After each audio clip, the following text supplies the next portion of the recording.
Captain Jake Morrison stood at the big window of his ship and looked out at the stars. His ship was called the UES Retribution, and it was the biggest and strongest ship that humans had ever built. 15 years had passed since the aliens came to Earth, and everything had changed since then. Jake remembered that day like it was yesterday, even though he was just a young soldier back then. He was stationed at a small base in Colorado when the sky suddenly filled with strange ships. They were beautiful in a scary way, made of something that looked like crystal but stronger than any metal humans knew. The ships came without warning, and without any message of peace. Dr. Linda Hayes walked up to stand next to Jake at the window. She was the smartest person on the ship and knew more about alien technology than anyone else alive. Linda had been on Earth when the Zephyrians first attacked, and she saw everything that happened. She still had bad dreams about those first few hours when humanity thought they were going to lose everything. Linda told Jake the story again, even though he had heard it many times before. She said the alien ships appeared over every major city, on Earth at exactly the same time. The aliens had been watching humans for many years, and they thought they knew everything about how humans would fight. They were wrong about that, and it cost them everything.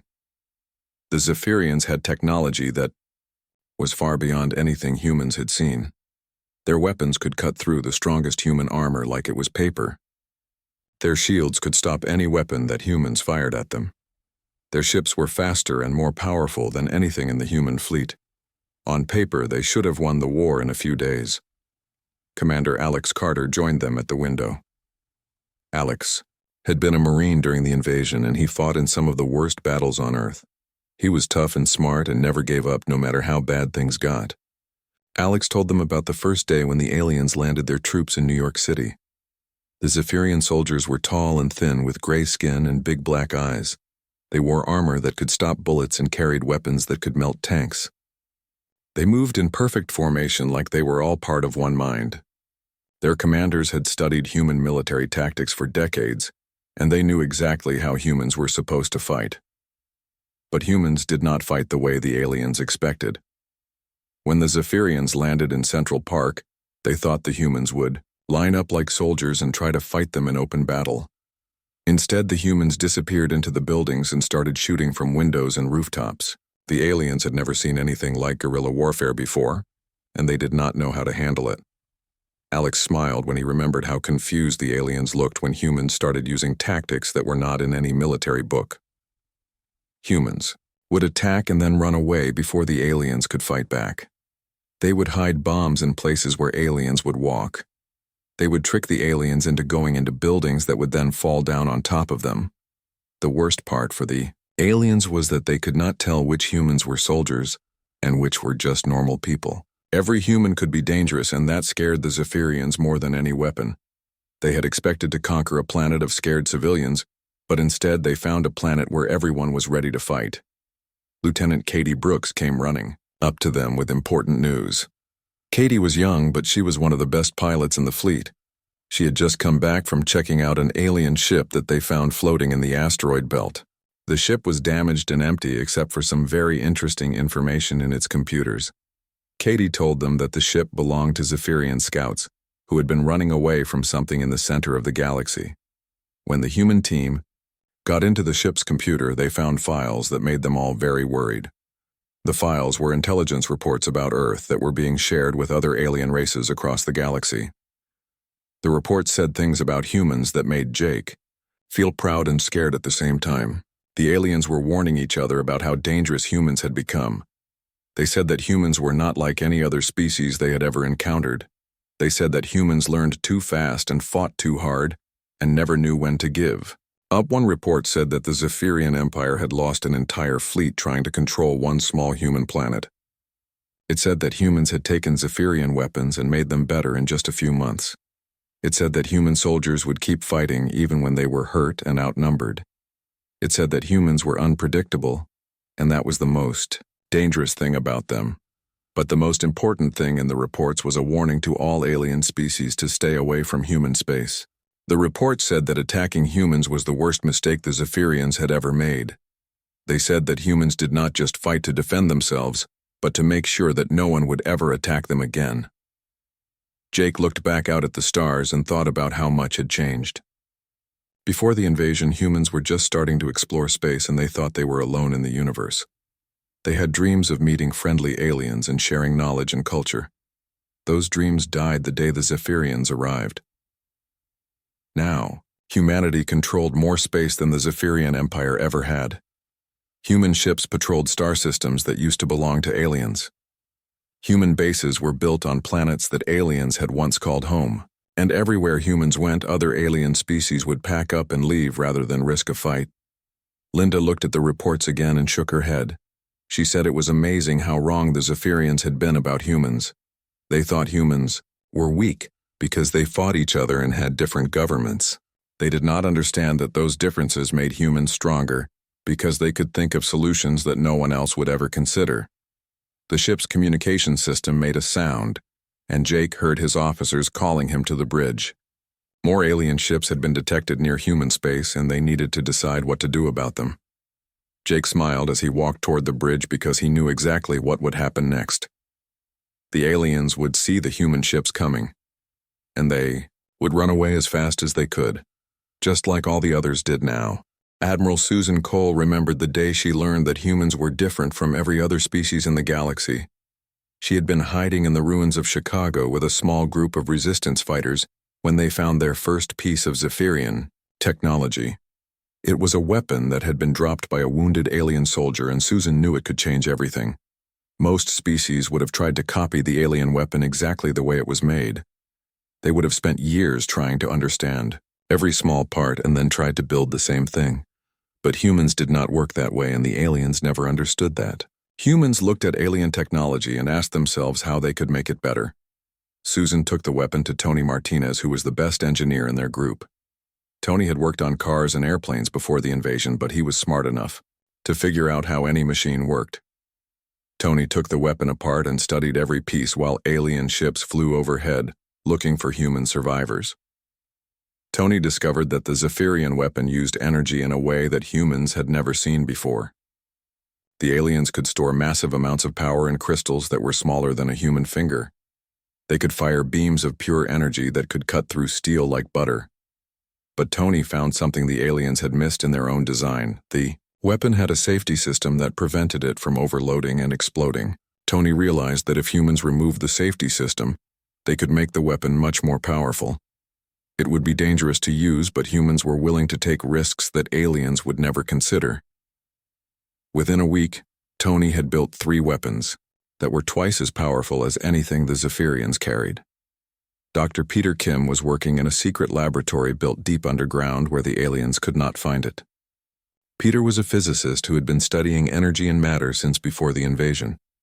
When resistance fighters started bringing him pieces of alien technology, he saw possibilities that made him excited and scared at the same time. Peter discovered that Zephyrian energy shields worked by bending space around whatever they were protecting. Energy weapons would curve away from the target instead of hitting it. The aliens thought their shields were perfect because they had never fought an enemy that used simple kinetic weapons like bullets and rockets. Peter realized that if humans fired metal projectiles at exactly the right frequency, they could punch right through alien shields. The projectiles had to be moving very fast and they had to hit at precisely the right angle, but it could be done. Peter worked for months to figure out the math and then taught other humans how to build weapons that could kill aliens. Captain Ryan Foster was leading one of the first human counterattacks using the new weapons that Peter had designed. Ryan had been a police officer before the invasion, and he knew how to stay calm in dangerous situations. He was also very good at thinking of new ways to solve problems when the old ways did not work. Ryan's team was attacking a Zephyrian supply depot that was protected by their best shields and weapons. The aliens expected humans to attack from the front like soldiers in old wars. Instead, Ryan had his people dig tunnels under the depot and plant explosives that would go off at the same time as the main attack. When Ryan gave the signal, his team fired their new weapons from 6 different directions while the explosives went off underground. The aliens were completely confused because nothing like this was in their tactical computers. Their shields could not protect them from attacks coming from below, and their weapons could not hit targets that kept moving and hiding. The attack was over in less than an hour, and Ryan's team captured enough alien technology to supply 10 more resistance groups. More importantly, they proved that humans could beat aliens in direct combat if they fought smart, instead of trying to match alien technology with human bravery alone. Dr. Amy Chen was working as a medical officer with another resistance group when the Zephyrians released their biological weapons. The aliens had created diseases that were designed to kill humans quickly and efficiently. The diseases were supposed to be the final solution to what the aliens called the human problem. But the aliens had made the same mistake that they made with everything else about humans. They assumed that humans would react to biological weapons, the same way that other species did. They expected humans to get sick and die without being able to develop immunity or find cures. Amy watched as humans got sick from the alien diseases, but then something amazing happened. Some humans survived, and their bodies learned how to fight the alien germs. Those humans could then help other humans survive by sharing their blood and showing doctors what had worked for them. Amy realized that human immune systems were much more flexible than alien immune systems.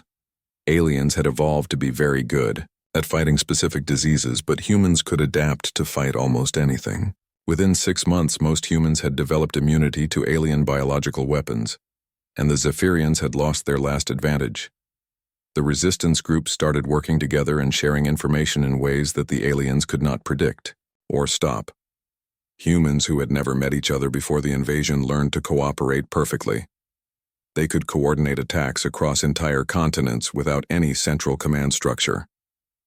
Susan remembered the day when all the resistance groups received the same message at the same time. Human scientists had figured out how to hack into the Zephyrian communication network, and they were ready to turn the aliens' own technology against them. The message said that humanity was no longer just surviving the invasion but was ready to end it. The aliens had built their entire strategy around the idea that humans were primitive and could not understand advanced technology. They never considered that humans might be better at using technology than the species that invented it. Human hackers broke through Zephyrian computer security in days and started sending false orders to alien military units. Tony Martinez led a team that captured an entire Zephyrian command center by convincing the aliens that they were receiving orders from their own headquarters. The aliens never suspected that the orders were coming from human resistance fighters hiding in the ruins of their own cities. By the end of the second year of the invasion, the Zephyrians were losing more battles than they were winning. Their advanced technology was being used against them by humans who understood it better than they did. Their perfect military plans were being defeated by human tactics that made no sense according to alien logic. Susan looked back on those days and realized that the Zephyrians had made one critical error in their planning. They had studied human military history and human technology, but they had never studied human psychology. They did not understand that humans became more dangerous when they were threatened, and that humans would never stop fighting as long as there was any chance of winning. The aliens thought that superior technology would automatically lead to victory. They did not realize that humans would steal that technology and improve it faster than the aliens could adapt their strategies. They did not understand that every human was willing to sacrifice everything to protect other humans, even if they had never met them before. Most of all, the aliens did not understand that humans saw the invasion not as a military defeat, but as a challenge to prove that humanity deserved to survive. Every human who died made the survivors more determined to win. Every alien victory made humans more creative in finding ways to fight back. The Zephyrians had started a war they could never win because they were fighting against human nature itself. Colonel Ben Parker crouched behind the remains of what used to be a beautiful fountain in downtown Geneva.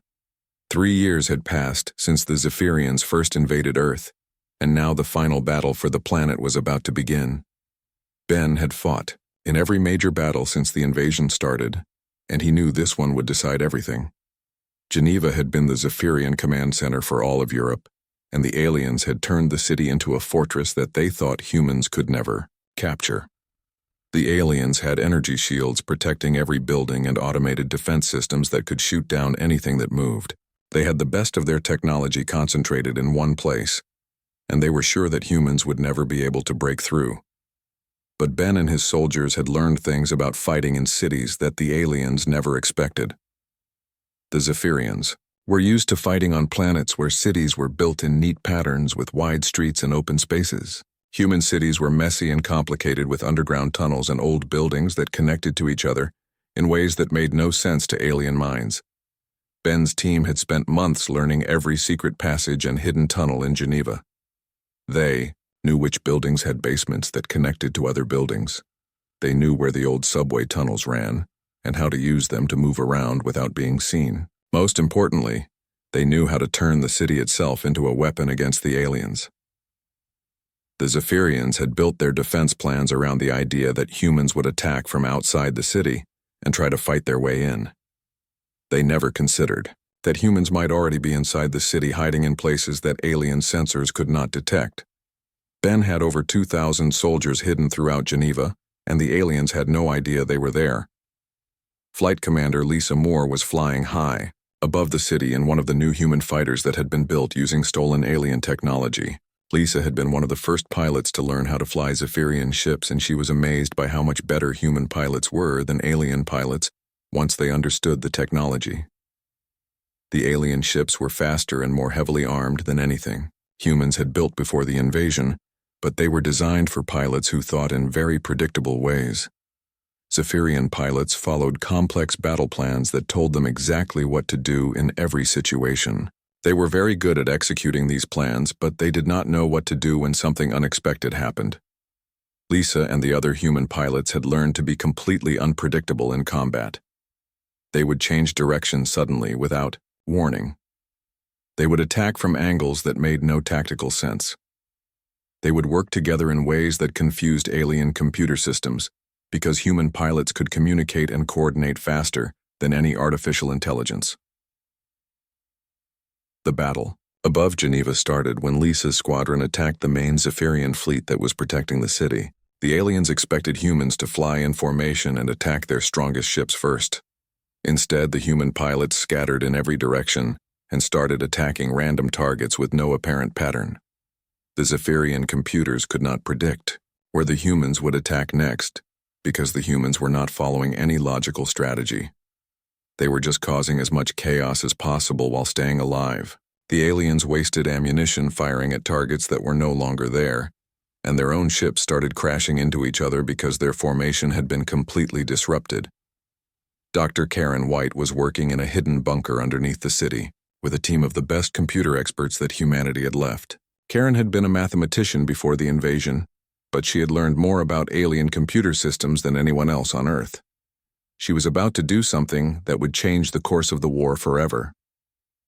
Karen had discovered that all Zephyrian technology was controlled by a central computer network that connected every alien device on the planet. The aliens thought this network was completely secure because they used encryption that was supposed to be impossible for primitive species to break. They were wrong about that, just like they had been wrong about everything else. Karen and her team had been working for over a year to crack the Zephyrian codes. They had studied captured alien computers and learned how the aliens thought about mathematics and logic. Most importantly, they had realized that alien encryption was designed to stop other aliens from breaking it. But aliens thought very differently from humans. The Zephyrian codes were based on mathematical principles that were very logical and predictable. Alien minds were good at creating complex patterns, but they were not good at thinking of solutions that seemed random or chaotic. Human mathematicians could think of possibilities that would never occur to alien minds, and that gave them the advantage they needed. When Karen finally broke the Zephyrian code, she discovered that she could control every alien device on Earth. She could turn off their weapons and shields. She could make their ships crash or their robots attack each other. Most importantly, she could turn the aliens' own automated defense systems against them. General Nathan Cross was commanding the final assault on Geneva from a hilltop outside the city. Nathan had been a career soldier before the invasion, and he had seen more combat in the last 3 years than in his entire previous military career. He knew this battle would determine whether humans would be free, or whether they would spend the rest of their lives as slaves to alien masters. Nathan had coordinated his attack with Ben's urban warfare teams and Lisa's air squadrons and Karen's computer hackers. When he gave the signal, all 4 parts of the human attack would begin at the same time, and the aliens would not be able to respond to all of them at once. The signal came at dawn when the sun was just starting to rise over the mountains around Geneva. Ben's soldiers emerged from their hiding places throughout the city and began attacking alien positions from inside their own defensive perimeter. Lisa's pilots dove down from the sky and began destroying alien air defenses. Karen activated her computer programs and turned alien robots against their own creators. Nathan's main force attacked from outside the city, but they were not trying to break through alien defenses. They were just making noise and drawing attention away from the real attacks that were happening inside the city. The aliens had planned for a conventional assault, but they had no plan for dealing with attacks that came from every direction at once. The battle lasted for 18 hours, but the outcome was decided in the first few minutes when alien commanders realized that their defensive plans were completely useless. Their weapon systems were shooting at their own troops. Their communication networks were carrying false orders from human hackers. Their supposedly impregnable fortress had been infiltrated by enemies who knew the city better than they did. Ben remembered the moment when he saw the first Zephyrian soldiers surrendering to human forces. The aliens looked confused and frightened, as if they could not understand how their perfect technology had failed them. They had come to Earth expecting to conquer primitive savages, and instead they had been defeated by those same primitives, using the aliens' own weapons. The liberation of Geneva was broadcast live to every human resistance group on Earth. Within hours, humans in every major city were launching similar attacks against alien positions. The Zephyrians had lost their command center and their communication network, and they could not coordinate a response to the human uprising. Lisa flew over the city as alien ships tried to escape into space, but they found human ships waiting for them in orbit. The aliens had nowhere to run because humans had learned to use their own technology better than they could. Every escape route had been blocked, and every defensive position had been compromised. Karen watched her computer screens as alien systems all over the planet shut down or turned against their creators. She had not just broken their codes but had rewritten their software to serve human purposes. The aliens had built a network that was supposed to control Earth, but instead, it had become the tool that freed Earth from alien control. Nathan stood in the ruins of the Zephyrian command center and knew that the war was over. Humans had not just defeated the aliens, but had done it using alien technology that the Zephyrians thought was too advanced for primitive minds to understand. The victory belonged to every human who had refused to give up even when defeat seemed certain. Captain Jake Morrison guided his ship through the strange colors of faster-than-light travel, as humanity ventured into deep space for the first time since the invasion ended 5 years ago. The ship was called the UES Explorer, and it was built using technology that humans had taken from their former alien conquerors and made better. Jake was leading the first human mission to explore beyond their own solar system and find out what other species thought about what had happened on Earth. The mission was dangerous because humans did not know what they would find out there among the stars.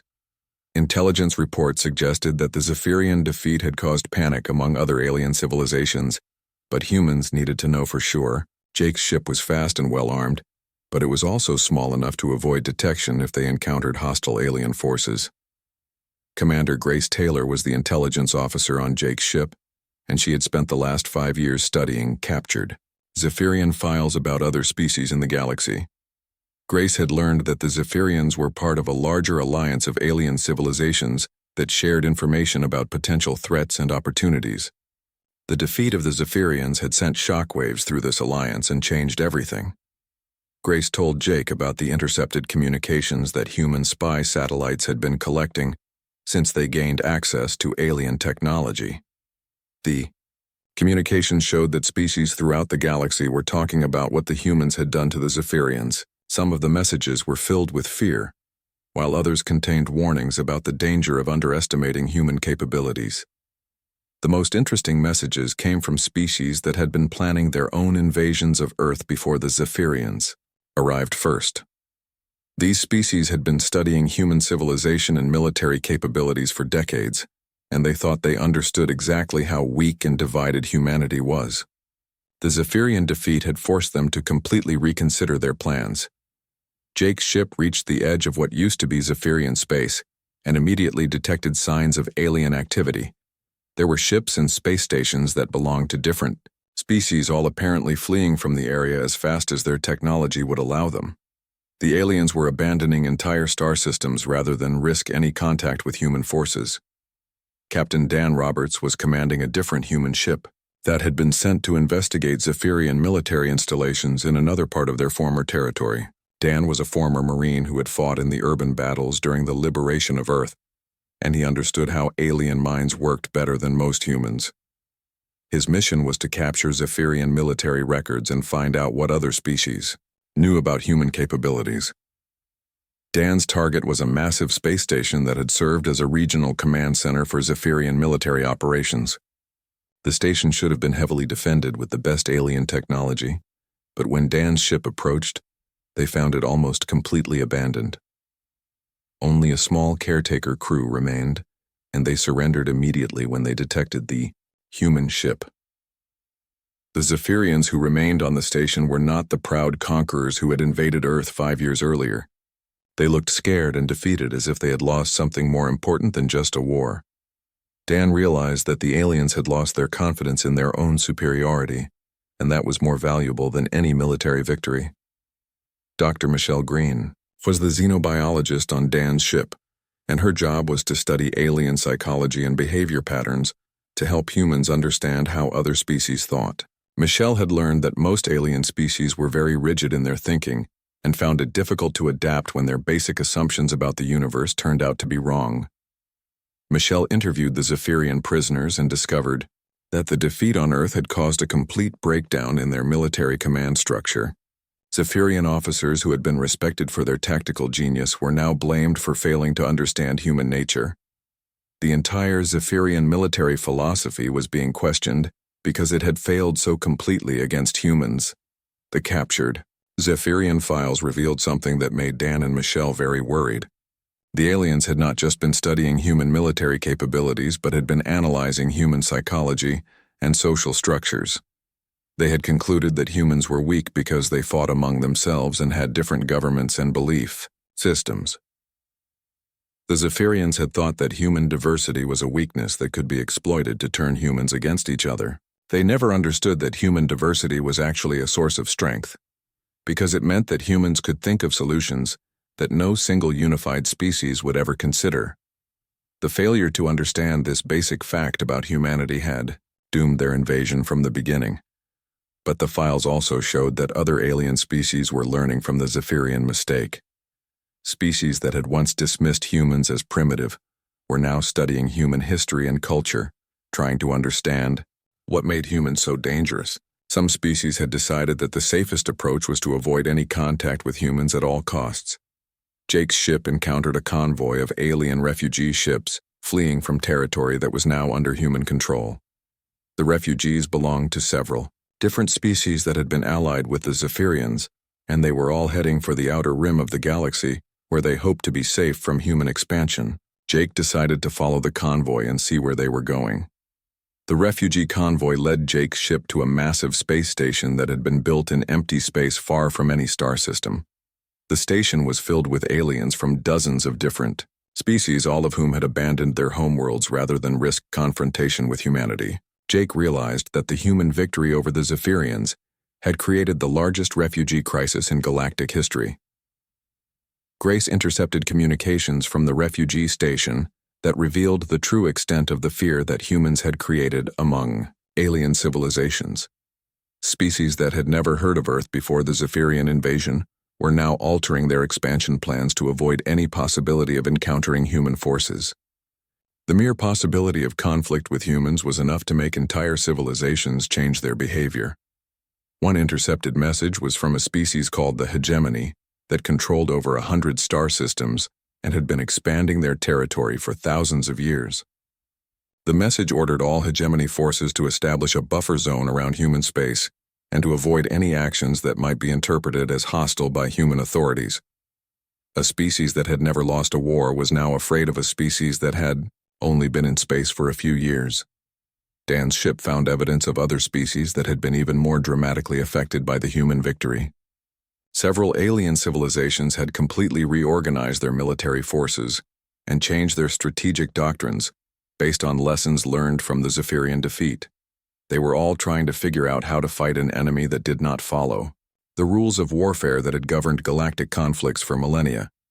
Michelle studied the psychological profiles that aliens were creating about humans and found them both amusing and terrifying. The aliens described humans as unpredictable, adaptable, and irrationally aggressive. They said that humans were willing to take risks that no sane species would consider, and that human soldiers would continue fighting even when victory was mathematically impossible. But the most important thing that Michelle learned from the alien files was that other species were not just afraid of human military capabilities, but were afraid of human nature itself. They could not understand how humans could be so divided and yet so unified when faced with an external threat.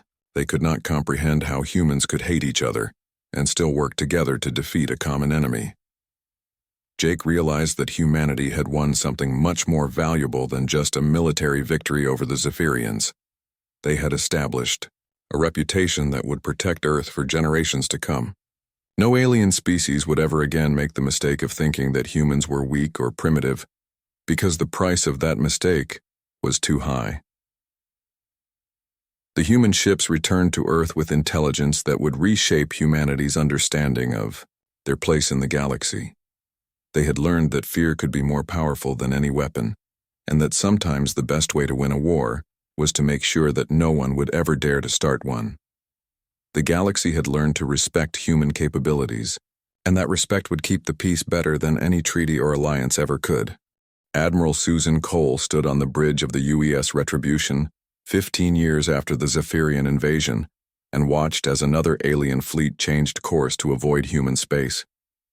The aliens had detected human ships in the area and immediately altered their route to give humanity a wide buffer zone. This happened so often now that Susan barely noticed it anymore, but she never forgot what it meant. The Zephyrian Empire had collapsed not because humans had conquered their territory, but because the fear of humanity had spread through their civilization like a disease. Zephyrian colonies had declared independence rather than risk being associated with the species that had failed so catastrophically against Earth. Zephyrian allies had abandoned them to avoid being targeted by human retaliation that might never come. Susan remembered the reports from human scouts who had visited the former Zephyrian homeworld and found it almost empty. Most of the population had fled to distant corners of the galaxy where they hoped humans would never find them. The few Zephyrians who remained lived in isolated communities and tried to forget that their species had ever been a galactic power. The collapse of the Zephyrian Empire had created a power vacuum that humanity had filled almost by accident. Human ships patrolled space lanes that had been controlled by aliens for thousands of years. Human colonies were being built on planets that aliens had abandoned. Human merchants were trading with species that had never seen an Earth ship before the invasion, but humanity had not conquered this territory through military force. They had inherited it because no other species was willing to challenge their claim to it. The fear of human retaliation was so strong that entire civilizations would rather relocate than risk any conflict with Earth. The galaxy had reorganized itself around the simple principle of avoiding anything that might anger humanity. Ambassador. Kevin Hall was humanity's first official representative to the Galactic Council, which was a loose alliance of species that tried to maintain peace and stability in their part of the galaxy. Kevin had been a diplomat before the invasion, and he understood how to negotiate with aliens who were terrified of the species he represented. The Galactic Council meetings had changed dramatically since humanity joined as a member. Species that had once dominated the discussions now spoke carefully and always asked for human opinions before making any important decisions. No one wanted to accidentally propose something that humans might interpret as hostile or threatening. Kevin found it amusing that aliens who had been spacefaring for thousands of years were now asking humans for advice about everything from trade routes to military strategy. The other species had convinced themselves that humans possessed some secret knowledge about warfare and technology that gave them their incredible advantages in combat. The truth was that humans did have advantages, but they were not the kind that could be learned or copied by other species. Human advantages came from the way human minds worked, and the way human societies were organized. Aliens could study human technology and tactics, but they could never truly understand human psychology. Kevin remembered a conversation with a hegemony ambassador who asked him to explain how humans had defeated the Zephyrians so completely.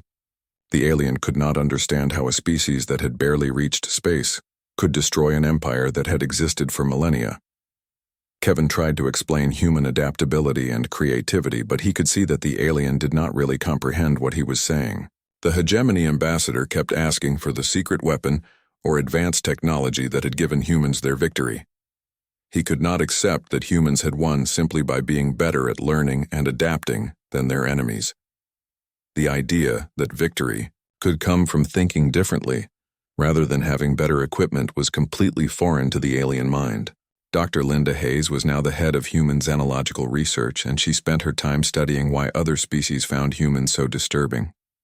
Linda had discovered that most aliens evolved in environments where survival depended on following established patterns and avoiding unnecessary risks.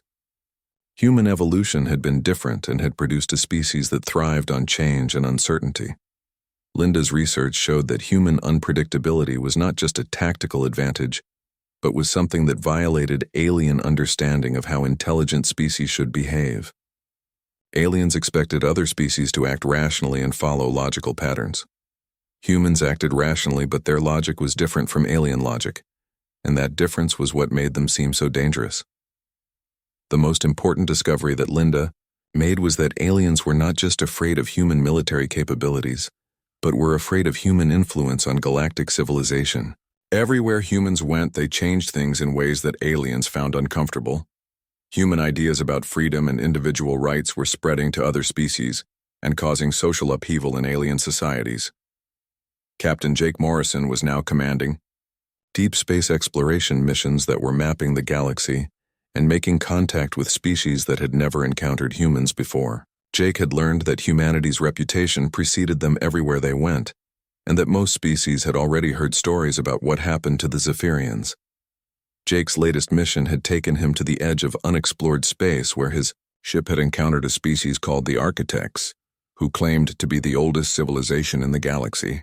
The Architects had been watching galactic events for millions of years, and they had never seen anything like humanity's impact on interstellar politics. The Architects told Jake that most species followed predictable patterns of expansion and conquest that had been repeated countless times throughout galactic history. Young species would develop space travel and then either join existing alliances or be conquered by more advanced civilizations. Humans had done neither, and that made them unique in galactic history.